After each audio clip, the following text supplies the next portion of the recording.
The first tow truck rolled into Willow Creek Estates like it owned the street. Headlights sweeping across my lawn engine, idling low, the whole neighborhood suddenly awake. 45 minutes later, 12 cars were gone, including the Homeowners Association president's brand-new white SUV. And the woman everyone feared, clipboard queen, rule enforcer, full-blown Karen energy, came marching across my grass like she was about to have me arrested on my own porch. I'm Mike Carter, and my wife Emily and I moved to this little suburban pocket outside Cedar Ridge because it looked boring in the best way.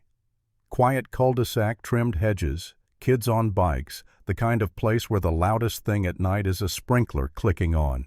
We knew there was an HOA, sure, but for the first year, it was basically invisible. Dues came out, the entrance sign got fresh mulch. Nobody bothered anyone. Life was normal. Then, Harold Pierce, the old president, sold his house and disappeared, and the board elected Brenda Whitman. And when I say elected, I mean she showed up with a binder and everyone else looked at their shoes and let it happen. Brenda didn't just like rules. She collected them. She sent emails with subject lines like "Community Standards Reminder" and somehow made a smiley face feel like a threat. Her first big idea was a neighborhood beautification project. It sounded cute until they started painting curbs, adding decorative rocks, and quietly removing a bunch of street parking. And not like 1 or 2 spots. 12. Overnight guests had nowhere to go, and suddenly the neighborhood turned into a passive-aggressive game of musical chairs. I didn't care at first because my house is a corner lot and I have this concrete pad on the side. It's not huge, but it's mine, and it sits right next to the sidewalk. It looks public if you don't know the property lines, which apparently was the entire board's personality now. One Tuesday night, I came home from work and almost laughed because there was a brand new sign staked into the ground near that pad. White background, blue letters, super official looking. Guest parking only 2-hour limit. On my land. Not near my land. Not kind of by my land. On it like someone walked into my yard, picked a spot, and decided my deed was just a suggestion. I stood there for a second with my keys in my hand, staring at it, waiting for the punchline. Then I did the most suburban thing possible. I went inside, pulled out my paperwork, and opened the land survey from when we bought the house. And yep, that pad was inside my boundary line by several feet, clear as day. I snapped photos, measured the distance from the property marker, and emailed the HOA contact address with the subject line, "Sign on private property." No response. So I went to the next board meeting at the community center. Fluorescent lights, folding chairs, a table of stale cookies. No one touches the whole vibe. Brenda sat at the front like a judge tapping her pen against her clipboard, smiling too hard. You know that smile, the one that says "I already decided and I'm just letting you speak for entertainment." When they opened the floor, I stood up and kept it calm. "Brenda, there's a sign labeled guest parking that was placed on my property. I have the survey. It needs to be moved." She didn't even blink. "Mike, that area has always functioned as overflow parking for the community." I actually laughed just once because it was so bold. Functioned is a funny word when it's literally my land. I held up the survey. "It's not community property. It's mine. I'm asking you to remove the sign." Brenda tilted her head like I was being difficult on purpose. "We're trying to solve the parking problem. You don't use that space all the time and the neighborhood needs options." That right there, that sentence told me exactly who I was dealing with. Not someone confused. Someone comfortable. I said, "It doesn't matter how often I use it. It's my property." And she smiled again, wrote something down and went, "We'll take it under advisement." Next question. Just like that. Dismissed. Within a week, cars started showing up on the pad like it was a new Starbucks drop-off lane. People I didn't recognize. Visitors. Contractors. Sometimes the same cars over and over, which meant residents were probably telling their guests, "Just park by Mike's, it's allowed." I tried being polite at first. I caught a guy unloading groceries into a house 2 doors down and said, "Hey, just so you know, that's private property. Could you move your car?" He looked at me like I was trying to upsell him something. The newsletter said it's guest parking. The newsletter. I went home, pulled up Brenda's latest email blast, and there it was, a little paragraph about designated overflow areas with a cheery note about the new guest parking sign. My land marketed like a feature. So I did it the right way. Again. I sent a certified letter to the Homeowners Association survey, attached photos, attached a formal request to remove the sign and stop advertising my property as community parking. I kept it professional, almost painfully polite, because I knew how these things go. 2 weeks later, I got a courtesy violation notice taped to my front door. Not about the sign, not about the parking, about my unsightly landscaping and debris. The debris was my own vehicle parked on my own concrete pad. That's when it stopped being annoying and started being personal.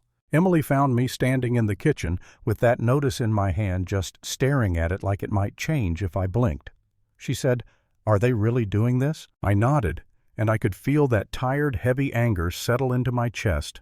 Not the dramatic kind, the practical kind.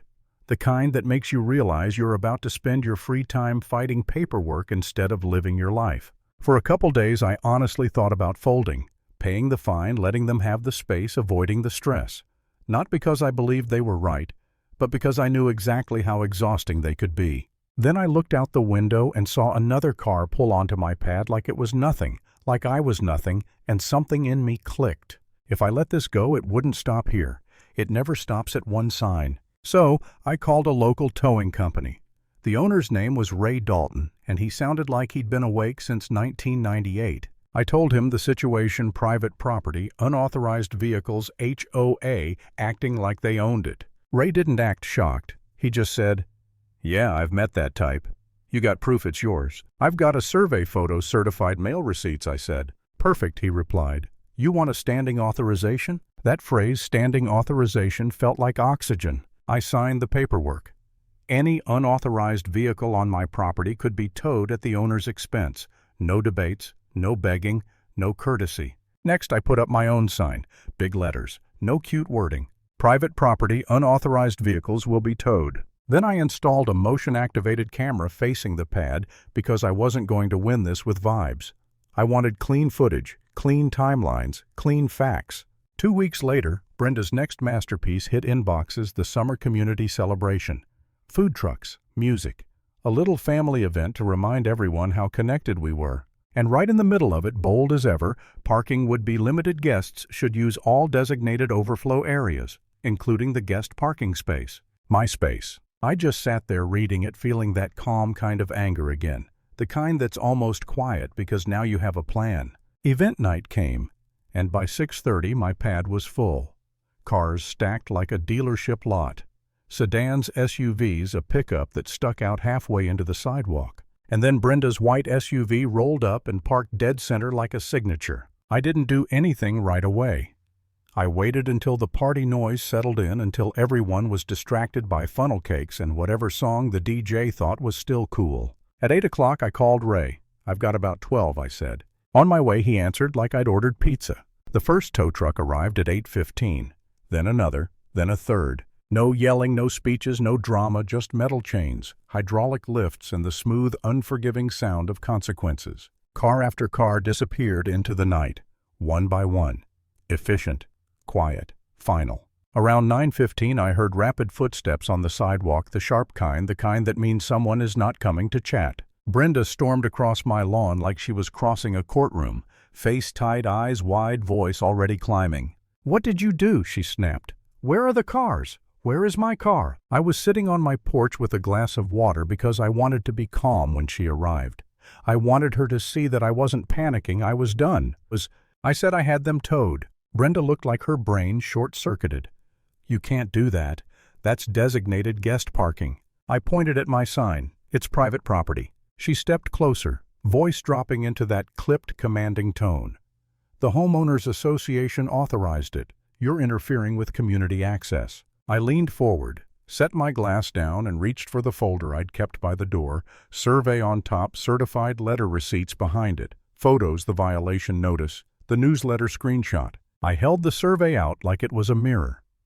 "The Homeowners Association doesn't own my land," I said, "and I warned you in writing." Brenda's mouth opened, then closed, then opened again. For a second, she looked around like she expected the neighborhood to back her up automatically. But people were starting to gather because nothing attracts a crowd faster than a Karen experiencing accountability. Brenda tried one last push, pointing at me like I was the criminal. "This is harassment." I didn't raise my voice. I didn't need to. "No," I said. "This is property law." The next morning, another notice appeared on my door, more fines, more threats. I didn't even feel a spike of anger this time. I added it to the folder called an attorney and let someone with letterhead do what Brenda clearly respected more than a homeowner. At the next meeting, the sign came down. The fines got wiped. The board suddenly cared a lot about proper boundaries. And Brenda, the woman who treated the neighborhood like her personal rule book, stepped down for personal reasons after a room full of people stared at her like they finally saw what she'd been doing. I didn't throw a party. I didn't victory lap. I didn't need closure speeches. I just watched her walk out with that clipboard tucked under her arm and knew she'd never confuse my property line with her ego again. Lesson learned: in HOA only takes what you let it take. And the moment you document everything, their power starts shrinking fast.